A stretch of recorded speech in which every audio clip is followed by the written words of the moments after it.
Assalamualaikum warahmatullahi wabarakatuh. Poligami sering menjadi topik yang diwarnai berbagai pandangan, mulai dari yang mendukung hingga yang menentang, bahkan di kalangan ulama sendiri. Namun ada kecenderungan di masyarakat modern, terutama di perkotaan, di mana poligami dianggap hanya bisa dilakukan jika seseorang sudah kaya. Apakah benar demikian? Sebagian ulama sering menyampaikan bahwa poligami membutuhkan kesiapan finansial yang besar. Bahkan, ada yang menetapkan standar materi tertentu sebelum seseorang dianggap layak berpoligami. Pandangan ini, meskipun dimaksudkan untuk mencegah ketidakadilan, kadang justru menyulitkan dan bertentangan dengan realitas di lapangan. Faktanya, banyak orang di pedesaan yang menjalani poligami dengan kehidupan yang sederhana, jauh dari standar kemewahan. Mengapa harus kaya untuk poligami? Islam mengatur poligami dengan aturan sederhana. Hal utama yang ditekankan adalah keadilan di antara istri-istri. Dalam Al-Quran, tidak disebutkan syarat kekayaan sebagai prasyarat poligami. Bahkan, dalam surah At-Talaq ayat 7, Allah subhanahu wa ta'ala berfirman, لِيُنْفِقْ ذُو سَعَةٍ مِّنْ سَعَتِهِ وَمَنْ قُدِرَ عَلَيْهِ رِزْقُهُ فَلْيُنْفِقْ مِمَّا آتَاهُ اللَّهُ لَا يُكَلِّفُ اللَّهُ نَفْسًا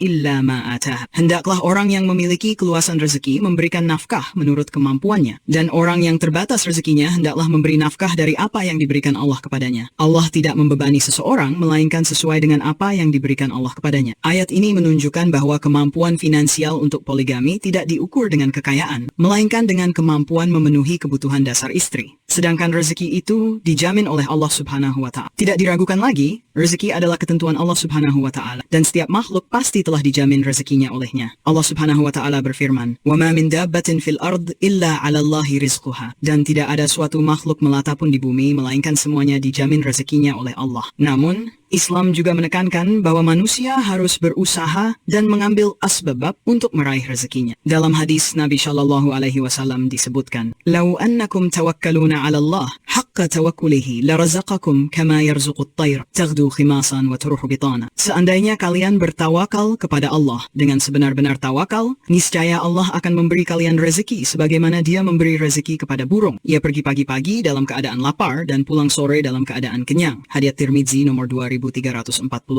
Ibnu Majah nomor 4164. Hadits ini mengajarkan keseimbangan antara keyakinan kepada Allah Subhanahu wa taala dengan usaha nyata untuk mencari rezeki. Realitas desa versus kota. Di pedesaan, banyak pria yang menjalani poligami, meskipun penghasilannya hanya berasal dari bertani atau bercocok tanam. Mereka hidup sederhana, namun tetap mampu menafkahi istri-istri mereka karena pola hidup di desa yang hemat dan kolektif. Berbeda dengan di kota, di mana standar hidup lebih tinggi, dan banyak orang merasa belum cukup untuk berpoligami, meskipun sebenarnya mereka mampu. Ironisnya, ulama di perkotaan seringkali menekankan kesiapan finansial yang berlebihan, seolah-olah poligami adalah hal yang sangat rumit dan membutuhkan kekayaan luar biasa. Padahal menikah, termasuk poligami, adalah bagian dari fitrah manusia yang telah diatur dengan sangat sederhana dalam Islam. Poligami bukan solusi tabu. Di sisi lain, banyaknya kasus perzinaan di kota-kota besar serta ketidakseimbangan jumlah pria dan wanita menjadi alasan penting mengapa poligami perlu dipahami dengan benar. Poligami adalah solusi yang ditawarkan Islam untuk menjaga kehormatan dan tanggung jawab. Seorang pria yang memahami Islam dengan baik seharusnya tidak ragu untuk menjalani poligami jika dia merasa mampu memenuhi tanggung jawabnya, baik secara material maupun emosional. Namun, penting untuk diingat bahwa poligami bukan hanya soal kemampuan finansial. Poligami juga membutuhkan kesiapan emosional, spiritual, dan kepemimpinan yang matang. Seorang suami harus mampu berlaku adil, sebagaimana diperingatkan dalam hadis Nabi Shallallahu Alaihi Wasallam, "Man kanat lahu imra'atani famala ila ihdahuma ja'a yaumal qiyamati wa shiqquhu ma'il." Barang siapa memiliki dua istri, lalu dia condong kepada salah satunya, maka pada hari kiamat dia akan datang dalam keadaan sebelah tubuhnya miring. Hadits riwayat Abu Dawud nomor 2133, Tirmidzi nomor 1141. Hadits ini mengingatkan tentang risiko besar jika seorang suami tidak mampu berlaku adil dalam poligami. Kesimpulan, kembali ke syarat dasar. Poligami tidak mensyaratkan kekayaan berlimpah, melainkan kemampuan untuk adil dan memenuhi kebutuhan dasar istri. Keyakinan bahwa rezeki telah dijamin oleh Allah Subhanahu wa ta'ala,